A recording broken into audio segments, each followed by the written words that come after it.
Hi friends, இன்றைக்கி நம்ம கிச்சனில் ரொம்ப சிம்பிளாக செய்யக்கூடிய சிக்கன் கிரேவி எப்படி செய்யுதுன்னு பார்க்க போகிறோம். இந்த சிக்கன் கிரேவி வந்து குக்கரில் செய்ய போகிறோம். ரொம்பவே சுலபமான மெத்தட். நாம் டக்குன்னு செஞ்சு முடிச்சிடலாம். இட்லி, தோசை, சாதம், சப்பாத்தி எல்லாத்துக்கூடையுமே நீங்கள் வச்சு சாப்பிட்லாம். ரொம்பவே டேஸ்டியாக இருக்கும். வீடியோக்குள்ளே போகிறதுக்கு முன்னாடி நம்ம சேனலை இன்னும் யாரெல்லாம் சப்ஸ்கிரைப் பண்ணாமல் பார்க்குறீங்களோ மறக்காமல் சப்ஸ்கிரைப் பண்ணிவிட்டு வீடியோ பாருங்கள். இப்போது வாங்க வீடியோக்குள்ளே போய் எப்படி செய்கிறதுன்னு பார்க்கலாம்.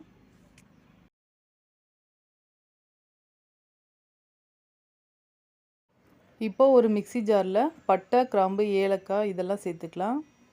இது கூடவே 1 ஸ்பூன் அளவுக்கு சோம்பு, 1 கப் அளவுக்கு சின்ன வெங்காயம், 1 கப் அளவுக்கு தேங்காய், அது கூடவே 2 ஸ்பூன் அளவுக்கு சீரகம், 2 ஸ்பூன் அளவுக்கு மிளகு இதை சேர்த்துட்டு நல்லா அரைச்சி எடுத்துக்கலாம். லைட்டாக தண்ணி சேர்த்துட்டு கூட அரைச்சி எடுத்துக்கோங்க. இப்போது ஒரு குக்கர் எடுத்துக்கலாம். குக்கரில் தேவையான அளவுக்கு எண்ணெய் சேர்த்துக்கலாம். நான் வந்து நல்லெண்ணெய் சேர்க்குறேன். தாளிக்கிறதுக்காக பட்டை, கிராம்பு, ஏலக்காய், 1 ஸ்பூன் சீரகம் இதெல்லாம் சேர்த்துக்கலாம். சின்ன வெங்காயத்தை கொஞ்சமாக கட் பண்ணி வச்சுருக்கேன், இதை சேர்த்துக்கலாம். இது கூட ஃப்ளேவருக்காக ஒரு பச்சை மிளகாய், கொஞ்சமாக கருவேப்பிலை இதை சேர்த்துட்டு நல்லா வதக்கி விட்டுக்கலாம். கொஞ்சமாக தாளிக்கிறதுக்காக இந்த மாதிரி வெங்காயம் வந்து நம்ம சேர்க்கும்போது இன்னும் வந்து டேஸ்ட்டு சூப்பராக இருக்கும். இப்போது 1/2 கிலோ அளவுக்கு சிக்கன் எடுத்திருக்கேன், இதை சேர்த்துடலாம். மஞ்சத்தூள் போட்டு நல்லா வாஷ் பண்ணிவிட்டு சேர்த்துக்கோங்க. அப்போ தான் வந்து சிக்கனோட ஸ்மெல் வந்து இல்லாமல் இருக்கும். இப்போது இது கூடவே உப்பு சேர்த்துக்கலாம். சிக்கன் வதக்கும்போது உப்பு சேர்த்தோம்னா சிக்கனில் உப்பு நல்லா இறங்கி குழம்பு வந்து சாப்பிட்றதுக்கு டேஸ்டியாக இருக்கும். இப்போது நல்லா வதக்கியாச்சு. இந்த ஸ்டேஜில் இஞ்சி பூண்டு பேஸ்ட் வந்து ஒரு 2 ஸ்பூன் அளவுக்கு சேர்த்துக்கலாம். சேர்த்துட்டு பச்சை ஸ்மெல் போகிற வரையும் நல்லா வதக்கி எடுத்துக்கோங்க. நான் வந்து சிக்கனில் நிறைய மஞ்சத்தூள் போட்டு வாஷ் பண்ணி எடுத்திருக்கேன். அதனால் வந்து நான் இப்போது மஞ்சத்தூள் வந்து சேர்க்கலை.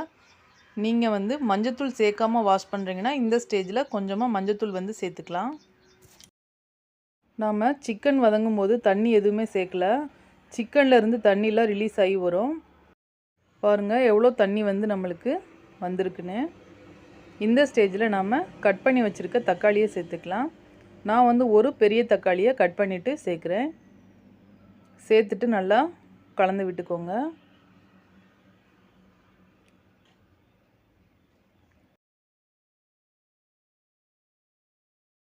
இப்போது குழம்புக்கு தேவையான மசாலாலாம் சேர்த்துக்கலாம். 1 ஸ்பூன் அளவுக்கு சில்லி பவுடர், 2 ஸ்பூன் அளவுக்கு மல்லித்தூள், 1 ஸ்பூன் அளவுக்கு கரம் மசாலா சேர்த்துக்கலாம். சேர்த்துட்டு நல்லா கலந்து விட்டுக்கோங்க.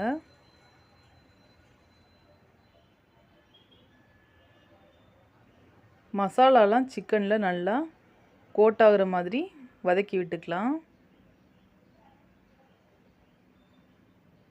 இப்போது நம்ம அரைச்சி வச்சுருக்க அந்த மசாலா பேஸ்ட்டையும் இதில் சேர்த்துக்கலாம். கொஞ்சமாக தண்ணி சேர்த்துக்கலாம். நான் ஒரு 1/2 கப் அளவுக்கு தண்ணி சேர்த்துருக்கேன். உங்களுக்கு எந்தளவுக்கு தண்ணி சேர்க்க விருப்பமோ அந்தளவுக்கு நீங்கள் சேர்த்துக்கலாம்.